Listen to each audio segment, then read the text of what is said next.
Hola, bienvenidos al día 51 del reto 366-2024. El devocional de hoy se llama ¿Cómo encontrar a Dios?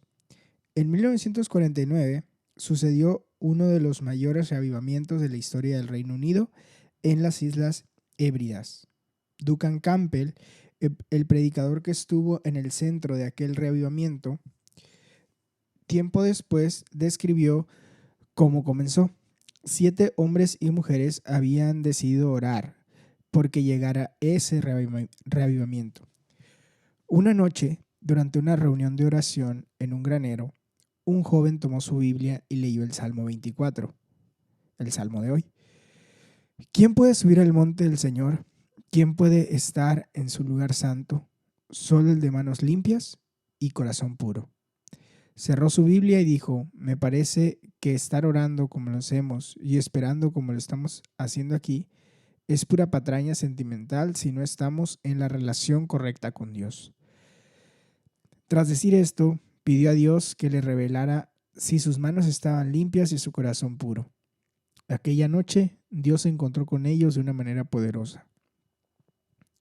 Mientras aguardaba al Señor, su asombrosa presencia barrió el granero. Llegaron a comprender que el reavivamiento siempre está ligado con la santidad. Se liberó un poder que sacudió aquella iglesia desde los cimientos hasta el tejado. 3 hombres descansaban sobre la paja, tumbados por el poder de Dios. Fueron levantados desde lo ordinario a lo extraordinario. Sabían que Dios los había visitado y ni ellos ni su iglesia nunca volverían a ser los mismos. A 6.4 kilómetros de distancia, 2 hermanas de 82 y 84 años recibieron una visión de Dios.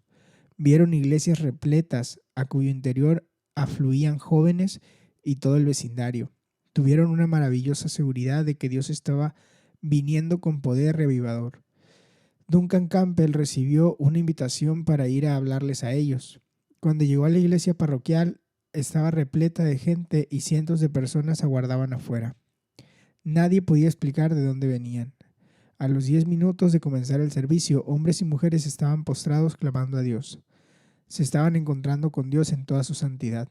Se dio un sentido tal de la presencia de Dios en la isla que un hombre de negocios que estaba visitando llegó a decir: al segundo de poner mi pie en la tierra, me hice repentinamente consciente de la presencia de Dios. Dios estaba encontrándose con su pueblo. ¿Cómo nos encontramos con Dios, tú y yo? Salmos 24 del 1 al 10. Una disculpa, ando con tos y probablemente pues esté de vez en cuando batallando con eso. Pero dice así el Salmo 24. Del Señor es la tierra y todo lo que hay en ella, el mundo y los que lo habitan, porque Él la fundó sobre los mares y la afirmó sobre los ríos. ¿Quién subirá al monte del Señor? ¿Quién permanecerá en su lugar santo? El limpio de manos y puro de corazón, que no ha elevado su alma a la vanidad ni ha jurado con engaño. Él recibirá la bendición del Señor y la justicia del Dios de su salvación. Tal es la generación de los que le buscan, de los que buscan tu rostro, oh Dios de Jacob. Selah. Levanten, oh puertas, su cabeza, levántense, oh puertas eternas, y entrará el Rey de Gloria. ¿Quién es este Rey de Gloria? El Señor, el fuerte y poderoso, el Señor, el poderoso en la batalla. Levanten, oh puertas, su cabeza, levántense, oh puertas eternas, y entrará el Rey de Gloria. ¿Quién es este Rey de Gloria? El Señor de los ejércitos, Él es el Rey de Gloria. Selah.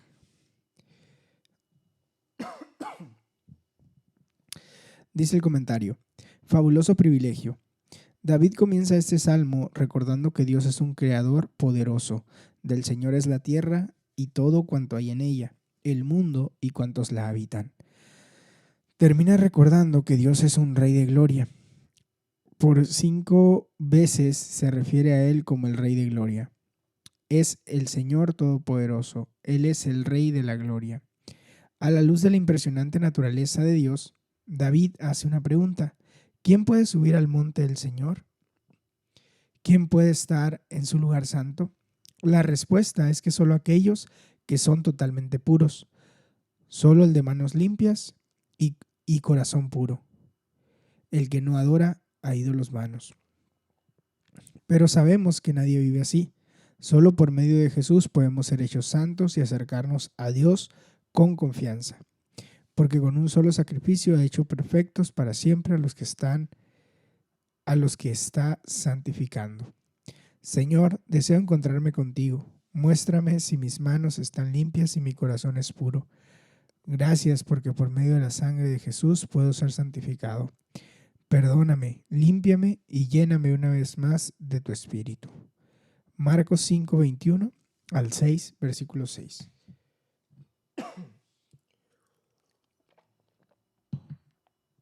Dice así: después de que Jesús regresó en la barca al otro lado del lago, se reunió alrededor de él una gran multitud, por lo que él se quedó en la orilla. Llegó entonces uno de los jefes de la sinagoga, llamado Jairo. Al ver a Jesús, se arrojó a sus pies y le suplicó con insistencia: mi hijita se está muriendo. Ven, pon tus manos sobre ella para que se sane y viva. Jesús se fue con él y lo seguía una gran multitud, la cual se agolpaba sobre él. Había entre la gente una mujer que hacía 12 años padecía de hemorragias. Había sufrido mucho a manos de varios médicos y se había gastado todo lo que tenía sin que le hubiera servido de nada, pues en vez de mejorar iba de mal en peor. Cuando oyó hablar de Jesús, se acercó a él por detrás entre la gente y tocó su manto. Pensaba: si logro tocar siquiera su manto, quedaré sana. Al instante cesó su hemorragia y se dio cuenta de que su cuerpo había quedado libre de esa aflicción. Al momento, Jesús se dio cuenta de que había salido poder de sí mismo, así que se volvió hacia la gente y preguntó: ¿quién ha tocado mi manto? ¿Ves que la gente te aperetuja? Le contestaron sus discípulos, y aún así preguntas: ¿quién me ha tocado? Pero Jesús seguía mirando a su alrededor para ver quién lo había hecho. La mujer, sabiendo que había sabiendo lo que había sucedido, se acercó temblando de miedo y arrojándose a sus pies confesó toda la verdad. Hija, tu fe te ha sanado, dijo Jesús.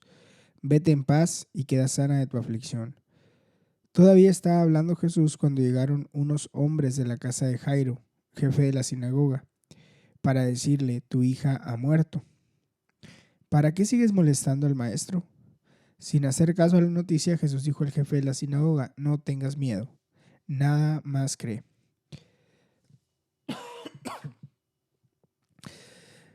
No dejó que nadie lo acompañara excepto Pedro, Santiago y Juan, el hermano de Santiago. Cuando llegaron a la casa del jefe de la sinagoga, Jesús notó el alboroto y que la gente lloraba y daba grandes elogios. Entró y dijo: ¿por qué tanto alboroto y llanto? La niña no está muerta, sino dormida. Entonces empezaron a burlarse de él, pero él los sacó a todos tomó consigo al padre y a la madre de la niña y a los discípulos que estaban con él y entró a donde estaba la niña. La tomó de la mano y le dijo: Talita cum, ¿qué significa niña? A ti te digo, levántate. La niña, que tenía 12 años, se levantó enseguida y comenzó a andar. Ante este hecho, todos se llenaron de asombro. Él dio órdenes estrictas de que nadie se enterara de lo ocurrido y mandó que dieran de comer a la niña.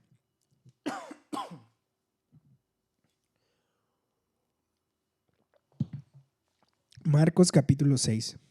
Salió Jesús de allí y fue a su tierra en compañía de sus discípulos. Cuando llegó el sábado, comenzó a enseñar en la sinagoga. ¿De dónde sacó tales cosas?, decían maravillados muchos de los que le escuchaban. ¿Qué sabiduría es esta que se le ha dado? ¿Cómo se explican estos milagros que vienen de sus manos? ¿No es este el carpintero, hijo de María? ¿Acaso no es hermano de Santiago, de José, de Judas y de Simón? ¿No están sus hermanas aquí con nosotros? y se escandalizaban a causa de él. Por tanto, Jesús les dijo: en todas partes se honra a un profeta, menos en su tierra, entre sus familiares y en su propia casa. En efecto, no pudo hacer allí ningún milagro, excepto sanar a unos pocos enfermos al imponerles las manos. Y él se quedó asombrado por la fe, y se quedó asombrado por la falta de fe de ellos. Jesús recorría los alrededores enseñando de pueblo en pueblo. Dice el comentario: acto de fe. ¿Estás luchando con algún problema crónico en tu vida que parece no mejorar? ¿Te has sentido alarmado y embargado por el miedo? En este pasaje vemos cómo respondió Jesús ante estas situaciones. En el Nuevo Testamento vemos el extraordinario sentir de la gente que estaba conociendo a Dios por medio de Jesús. San Juan escribe acerca de la palabra de la vida, de la que hemos oído y visto con nuestros propios ojos, la cual hemos tocado con las manos. La gente que entraba en contacto con Jesús parecía percibir que entraba en la presencia de un Dios santo.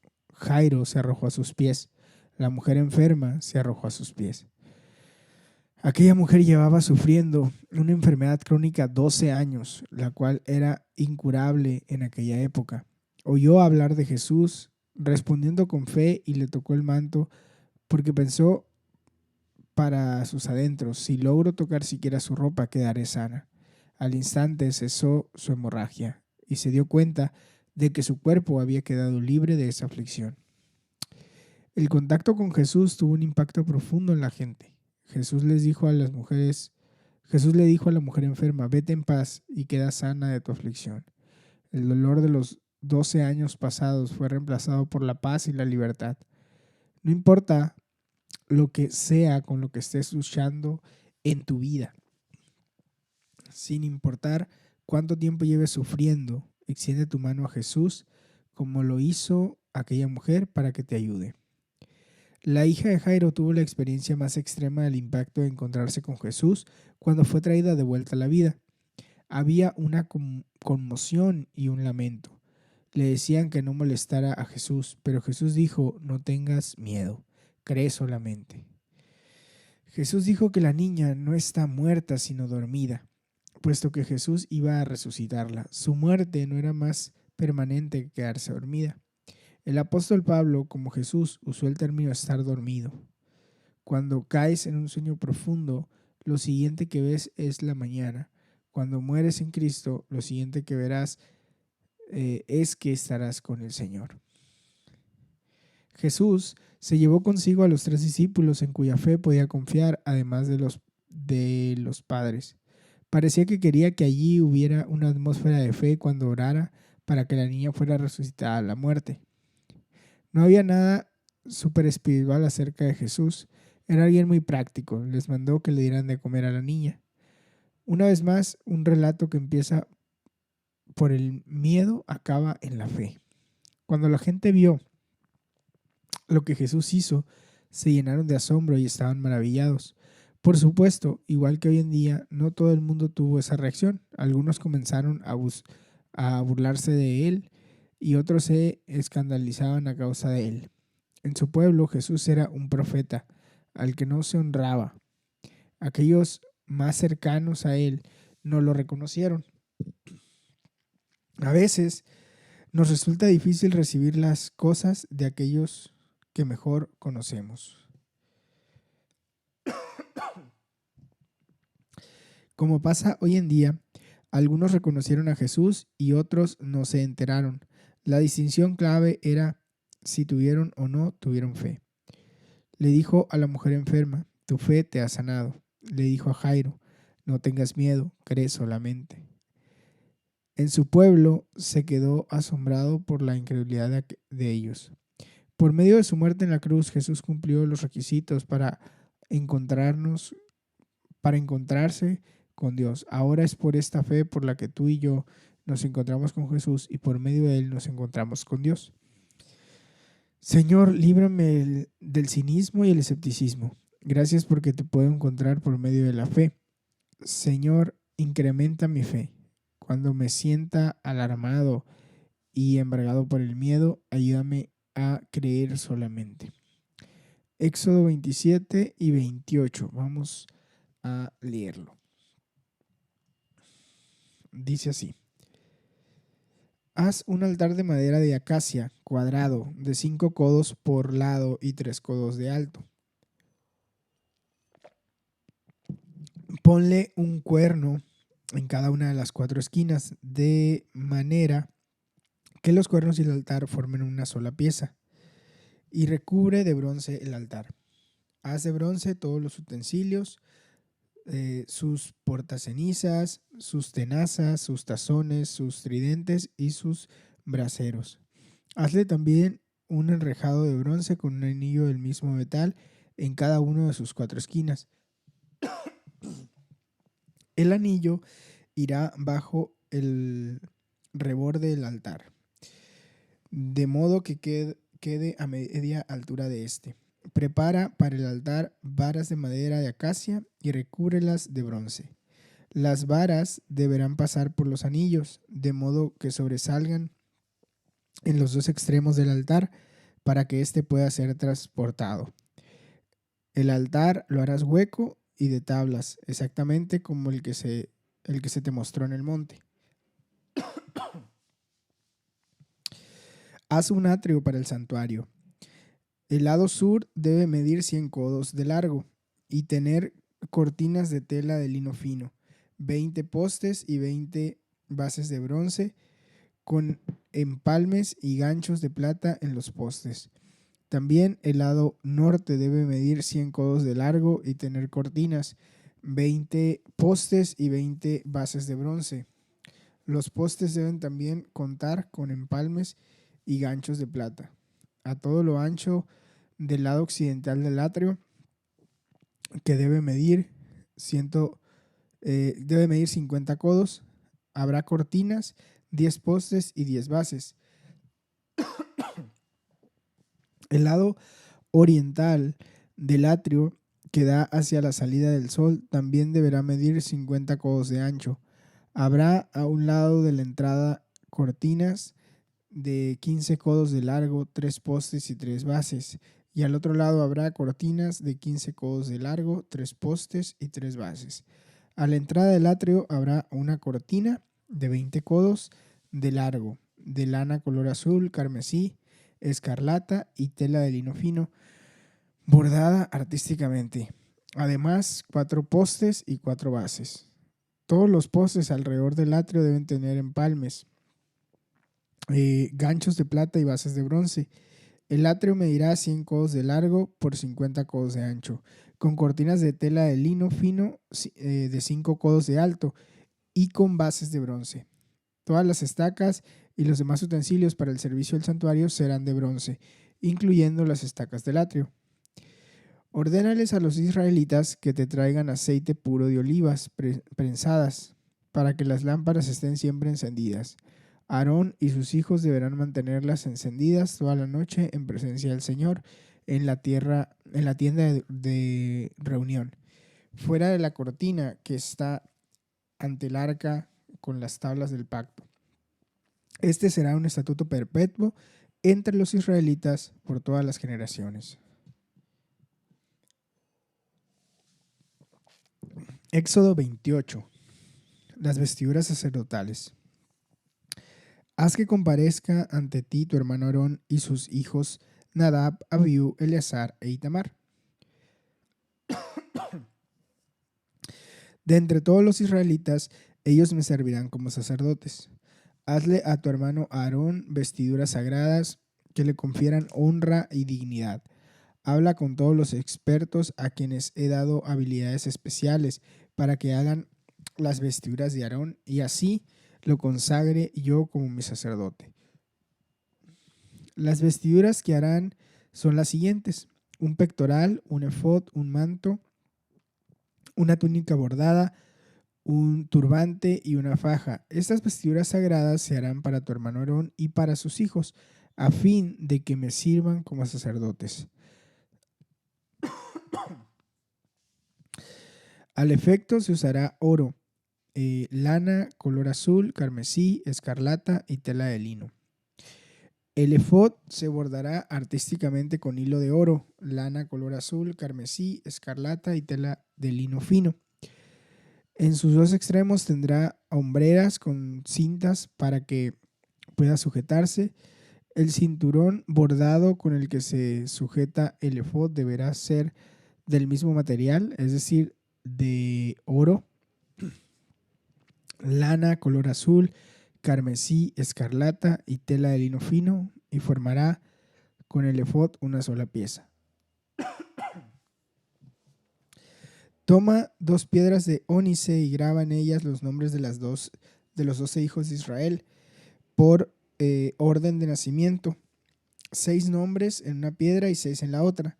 Un joyero grabará los nombres en las 2 piedras, como los orfebres graban sellos. Engarzará las piedras en filigrana de oro y las sujetará a las hombreras del efod para recordar a los hijos de Israel. Así Aarón llevará en sus hombros los nombres de los hijos de Israel delante del Señor. Haz también engaste en filigrana de oro y 2 cadenillas de oro puro a manera de cordón para fijar las cadenillas en los engastes. El pectoral, para impartir justicia, lo bordarás artísticamente con hilo de oro, lana color azul, carmesí, escarlata y tela de lino fino, tal como hiciste con el efod. Será doble y cuadrado, de 1 palmo de largo por 1 de ancho. Engarzarás en él 4 hileras de piedras preciosas. En la primera hilera pondrás un rubí, un crisólito y una esmeralda. En la segunda, un turquesa, un zafiro y un jade. En la tercera, un jacinto, un ágata y una amatista. En la cuarta, un topacio, un ónice y un jaspe. Engárzalas en filigrana de oro. Deben ser 12 piedras, una por cada una de los hijos de Israel. Cada una llevará grabada como un sello el nombre de una de las 12 tribus. Para el pectoral, haz unas cadenillas de oro puro en forma de cordón. Ponle al pectoral 2 anillos de oro y sujétalos a sus 2 extremos. Sujeta las 2 cadenillas de oro a los anillos de los extremos del pectoral y une los extremos de las cadenillas a los 2 engastes para fijarlos por la parte delantera a las hombreras del efod. Haz otros 2 anillos de oro y fíjalos a los otros 2 extremos del pectoral, en el borde interior junto al efod. Haz 2 anillos más, también de oro, para fijarlos por el frente del efod, pero por debajo de las hombreras, cerca de la costura que va justamente arriba del cinturón. Los anillos del pectoral deberán sujetarse a los anillos del efod con un cordón color azul, a fin de unir el pectoral al cinturón para que no se desprenda del efod. De este modo, siempre que Aarón entre en el lugar santo, llevará sobre su corazón, en el pectoral para impartir justicia, los nombres de los hijos de Israel para recordarlos siempre ante el Señor. Sobre el pectoral, para impartir justicia, pondrás el Urim y el Tumim. De esta manera, siempre que Aarón se presente ante el Señor, llevará sobre el corazón la causa de los israelitas. Haz de lana color azul todo el manto del efod, con una abertura en el centro para meter la cabeza. Alrededor de la abertura le pondrás un refuerzo tejido, como el que se pone a los chalecos, para que no se desgarre. En torno al borde inferior del manto pondrás granadas de lana color azul, carmesí y escarlata, alternándolas con campanillas de oro. Por todo el borde del manto pondrás primero una campanilla y luego una granada. Aarón debe llevar puesto el manto mientras está ejerciendo su ministerio, para que el tintineo de las campanillas se oiga todo el tiempo que él esté ante el Señor en el lugar santo, y así él no muera. Haz una placa de oro puro y graba en ella, a manera de sello, consagrado al Señor. Sujétala al turbante con un cordón color azul, de modo que quede fijada a este por la parte delantera. Esta placa estará siempre sobre la frente de Aarón, para que el Señor acepte todas sus ofrendas, todas las ofrendas sagradas de los israelitas, ya que Aarón llevará sobre sí el pecado en que ellos incurran al dedicar sus ofrendas sagradas. La túnica y el turbante los harás de tela de lino. La faja deberá estar preparada de forma artística. A los hijos de Aarón les harás túnicas, fajas y mitras para conferirles honra y dignidad. Una vez que hayas vestido a tu hermano Aarón y a sus hijos, los ungirás para conferirles autoridad y consagrarlos como mis sacerdotes. Haz también la ropa interior con la tela de lino que cubra el cuerpo desde la cintura hasta el muslo.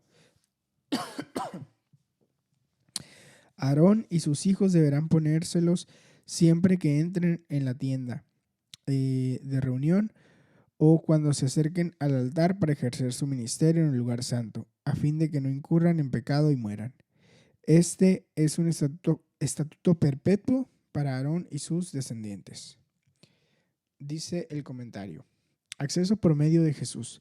No podemos comprender en toda su magnitud el inmenso privilegio que es poder encontrarnos con Dios sin que veamos el trasfondo del Antiguo Testamento. Aquí vemos la descripción de la tienda del encuentro, donde Dios se encuentra con Moisés y los sacerdotes. Entrar en la presencia del Señor era algo asombroso. Aarón entró ante el Señor en el lugar santo. El autor de los Hebreos explica cómo apunta a Jesús todo esto. El tabernáculo era una copia y sombra del que está en el cielo. Incluso los sacerdotes podían entrar solamente en el lugar santo, pero no en el lugar santísimo. Con todo, el Espíritu Santo da a entender que mientras siga en pie el primer tabernáculo, aún no se habrá revelado el camino que conduce al lugar santísimo. Era, por tanto, una ilustración. El autor de los Hebreos muestra cómo este pasaje conforma el antecedente para el sacrificio de Jesús por nosotros, por el que hizo posible que tú y yo nos podamos encontrar con un Dios santo por medio de la sangre de Jesús, ofrecida una sola vez y para siempre. Señor, gracias porque por medio de la sangre de Jesús has hecho posible que yo entre en el lugar santo y llegue a estar en tu presencia. Te doy gracias porque por medio de Jesús tengo acceso al Padre por un mismo espíritu. Gracias porque me puedo encontrar contigo. Pipa añade respecto a Marcos 5, 21 al 34. Jesús se preocupaba hasta de nuestros problemas más embarazosos. Muy bien, hasta aquí llega la lectura del día de hoy. Espero que este devocional esté siendo de bendición para ti. Recuerda que puedes tomar un tiempo para orar y meditar personalmente. Que tengas un excelente día.